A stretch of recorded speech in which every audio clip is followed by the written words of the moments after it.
मेरे प्यारे देशवासियों, नमस्कार। आज देव दीपावली का पावन पर्व है। आज गुरु नानक देव जी का भी पवित्र प्रकाश पर्व है। मैं विश्व भर में सभी लोगों को और सभी देशवासियों को इस पावन पर्व पर हार्दिक बधाई देता हूं। ये भी बहुत सुखद है कि 1.5 साल के अंतराल के बाद करतारपुर साहिब कॉरिडोर अब फिर से खुल गया है। साथियों, गुरु नानक जी ने कहा है, बीच दुनिया सेवी कमाइए त दरगिही बेसन पाइए। यानी संसार में सेवा का मार्ग अपनाने से ही जीवन सफल होता है। हमारी सरकार इसी सेवा भावना के साथ देशवासियों का जीवन आसान बनाने में जुटी है। न जाने कितनी पीढ़ियां जिन सपनों को सच होते देखना चाहती थी, भारत आज उन सपनों को पूरा करने का भरपूर प्रयास कर रहा है। साथियों, अपने 5 दशक के सार्वजनिक जीवन में मैंने किसानों की परेशानियों को, उनकी चुनौतियों को बहुत करीब से देखा है, महसूस किया है। इसलिए जब देश ने मुझे 2014 में प्रधानमंत्री के रूप में सेवा का अवसर दिया, तो हमने कृषि विकास, किसान कल्याण को सर्वोच्च प्राथमिकता दी। साथियों, इस सच्चाई से बहुत लोग अनजान है कि देश के 100 में से 80 किसान छोटे किसान हैं। उनके पास 2 हेक्टेयर से भी कम जमीन है। आप कल्पना कर सकते हैं, इन छोटे किसानों की संख्या 10 करोड़ से भी ज्यादा है। उनकी पूरी जिंदगी का आधार यही छोटी सी जमीन का टुकड़ा है। यही उनकी जिंदगी होती है। और इस छोटी सी जमीन के सहारे ही वो अपना और अपने परिवार का गुजारा करते हैं।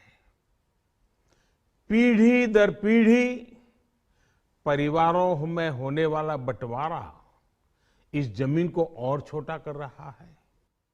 इसलिए देश के छोटे किसानों की चुनौतियों को दूर करने के लिए हमने बीज, बीमा, बाजार और बचत, इन सभी पर चौतरफा काम किया। सरकार ने अच्छी क्वालिटी के बीज के साथ ही किसानों को नीम coated urea, soil health card, micro irrigation जैसी सुविधाओं से भी जोड़ा। हमने 22 करोड़ सॉइल हेल्थ कार्ड किसानों को दिए और इस वैज्ञानिक अभियान के कारण एग्रीकल्चर प्रोडक्शन भी बढ़ा। साथियों, हमने फसल बीमा योजना को अधिक प्रभावी बनाया। उसके दायरे में ज्यादा किसानों को लाए। आपदा के समय ज्यादा से ज्यादा किसानों को आसानी से मुआवजा मिल सके, इसके लिए भी पुराने नियम बदले। इस वजह से बीते 4 साल में 1 लाख करोड़ रुपए से अधिक का मुआवजा हमारे किसान भाई बहनों को मिला है। हम छोटे किसानों और खेत में काम करने वाले श्रमिकों तक बीमा और पेंशन की सुविधाओं को भी ले आए। छोटे किसानोों की जरूरतों को पूरा करने के लिए सीधे उनके बैंक खातों में 1,62,000 करोड़ रुपए ट्रांसफर किए, सीधे उनके खाते में। साथियों, किसानों को उनकी मेहनत के बदले उपज की सही कीमत मिले, इसके लिए भी अनेक कदम उठाए गए। देश ने अपने रूरल मार्केट इंफ्रास्ट्रक्चर को मजबूत किया। हमने एमएसपी तो बढ़ाई ही, साथ ही साथ रिकॉर्ड सरकारी खरीद केंद्र भी बनाए। हमारी सरकार द्वारा की गई उपज की खरीद ने पिछले कई दशकों के रिकॉर्ड तोड़ दिए हैं। देश की 1000 से ज्यादा मंडियों को ई नाम योजना से जोड़कर हमने किसानों को कहीं पर भी अपनी उपज बेचने का एक प्लेटफॉर्म दिया। और इसके साथ ही देश भर की कृषि मंडियों के आधुनिकीकरण पर भी हमने करोड़ों रुपए खर्च किए। साथियों, आज केंद्र सरकार का कृषि बजट पहले के मुकाबले 5 गुना बढ़ गया है। हर वर्ष 1.25 लाख करोड़ रुपए से अधिक कृषि पर खर्च किए जा रहे हैं। 1 लाख करोड़ रुपए के एग्रीकल्चर इंफ्रास्ट्रक्चर फंड के माध्यम से गांव और खेत के नजदीक भंडारण, इसकी व्यवस्था, कृषि उपकरण जैसी अनेक सुविधाओं का विस्तार, ये सारी बातें तेजी से हो रही है। छोटे किसानों की ताकत बढ़ाने के लिए 10,000 एफपीओ किसान उत्पादक संगठन बनाने का अभियान भी जारी है। इस पर भी करीब 7,000 करोड़ रुपए खर्च किए जा रहे हैं। माइक्रो इरिगेशन फंड के आवंटन को भी 2 गुना करके 10,000 करोड़ रुपए कर दिया गया है। हमने क्रॉप लोन भी 2 गुना कर दिया, तो इस वर्ष 16 लाख करोड़ रुपए हो जाएगा। अब पशुपालकों को मछली पालन से जुड़े हमारे किसानों को भी किसान क्रेडिट कार्ड का लाभ मिलना शुरू हो गया है। यानी हमारी सरकार किसानों के हित में हर संभव कदम उठा रही है, लगातार एक के बाद एक नए कदम उठाती जा रही है। किसानों की आर्थिक स्थिति सुधरे, उनकी सामाजिक स्थिति मजबूत हो, इसके लिए पूरी ईमानदारी से काम कर रही है। साथियों,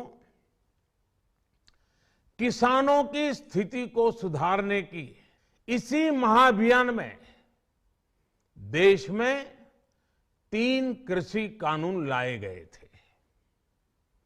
मकसद ये था कि देश के किसानों को, खासकर छोटे किसानों को और ताकत मिले, उन्हें अपनी उपज की सही कीमत और उपज बेचने के लिए ज्यादा से ज्यादा विकल्प मिले। बरसों से ये मांग देश के किसान, देश के कृषि विशेषज्ञ, देश के कृषि अर्थशास्त्री, देश के किसान संगठन लगातार कर रहे थे। पहले भी कई सरकारों ने इस पर मंथन भी किया था। इस बार भी संसद में चर्चा हुई, मंथन हुआ और ये कानून लाए गए। देश के कोने कोने में कोटि कोटि किसानों ने, अनेक किसान संगठनों ने इसका स्वागत किया, समर्थन किया। मैं आज उन सभी का बहुत बहुत आभारी हूं, धन्यवाद करना चाहता हूं। साथियों, हमारी सरकार किसानों के कल्याण के लिए, खासकर छोटे किसानों के कल्याण के लिए, देश के कृषि जगत के हित में, देश के हित में, गांव गरीब के उज्जवल भविष्य के लिए पूरी सत्यनिष्ठा से, किसानों के प्रति पूर्ण समर्पण भाव से, नेक नियत से ये कानून लेकर आई थी। लेकिन इतनी पवित्र बात, पूर्ण रूप से शुद्ध किसानों के हित की बात, हम अपने प्रयासों के बावजूद कुछ किसानों को समझा नहीं पाए।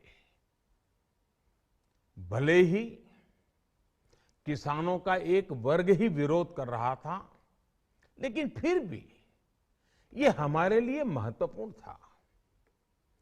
कृषि अर्थशास्त्रियों ने, वैज्ञानिकों ने, प्रगतिशील किसानों ने भी उन्हें कृषि कानूनों के महत्व को समझाने का भरपूर प्रयास भी किया।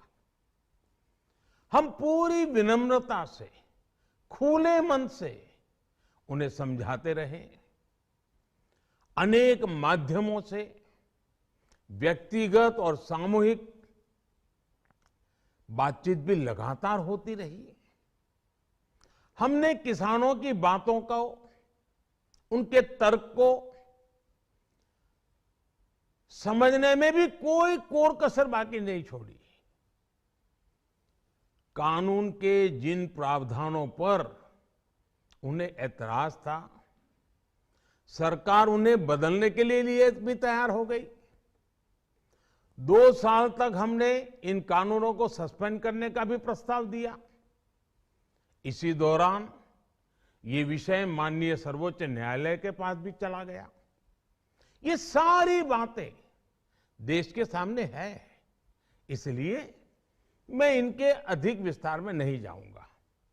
साथियों, मैं आज देशवासियों से क्षमा मांगते हुए सच्चे मन से और पवित्र हृदय से कहना चाहता हूं कि शायद हमारी तपस्या में ही कोई कमी रही होगी, जिसके कारण दिए के प्रकाश जैसा सत्य कुछ किसान भाइयों को हम समझा नहीं पाए। आज गुरु नानक देव जी का पवित्र प्रकाश पर्व है। ये समय किसी को भी दोष देने का नहीं है। आज मैं आपको, पूरे देश को ये बताने आया हूं कि हमने 3 कृषि कानूनों को वापस लेने का, रिपील करने का निर्णय लिया है। इस महीने के अंत में शुरू होने जा रहे संसद सत्र में, इसी महीने में, हम 3 कृषि कानूनों को रिपील करने की संवैधानिक प्रक्रिया को पूरा कर देंगे। साथियों, मैं आज अपने सभी आंदोलनरत किसान साथियों से आग्रह कर रहा हूं, आज गुरु पर्व का पवित्र दिन है। अब आप अपने अपने घर लौटे, अपने खेत में लौटे, अपने परिवार के बीच लौटे। आइए एक नई शुरुआत करते हैं, नए सिरे से आगे बढ़ते हैं। साथियों, आज ही सरकार ने कृषि क्षेत्र से जुड़ा एक और अहम फैसला लिया है। जीरो बजट खेती यानी प्राकृतिक खेती को बढ़ावा देने के लिए देश की बदलती आवश्यकताओं को ध्यान में रखकर क्रॉप पैटर्न को वैज्ञानिक तरीके से बदलने के लिए एमएसपी को और अधिक प्रभावी और पारदर्शी बनाने के लिए ऐसे सभी विषयों पर भविष्य को ध्यान में रखते हुए निर्णय लेने के लिए एक कमेटी का गठन किया जाएगा। इस कमेटी में केंद्र सरकार, राज्य सरकारों के प्रतिनिधि होंगे, किसान होंगे, कृषि वैज्ञानिक होंगे, कृषि अर्थशास्त्री होंगे। साथियों, हमारी सरकार किसानों के हित में काम करती रही है और आगे भी करती रहेगी। मैं गुरु गोविंद सिंह जी की भावना में अपनी बात समाप्त करूंगा। देहि शिवावर मोहे इहे, शुभ कर्मन ते कबहू न टरो। हे देवी, मुझे ये वर दीजिए कि मैं शुभ कर्म करने से कभी पीछे ना हटूं। जो किया किसानों के लिए किया, जो कर रहा हूं देश के लिए कर रहा हूं। आप सभी के आशीर्वाद से मैंने मेहनत में पहले भी कोई कमी नहीं की थी। आज मैं आपको विश्वास दिलाता हूं कि अब और ज्यादा मेहनत करूंगा ताकि आपके सपने साकार हो सके, देश के सपने साकार हो सके। आपका बहुत बहुत धन्यवाद। नमस्कार।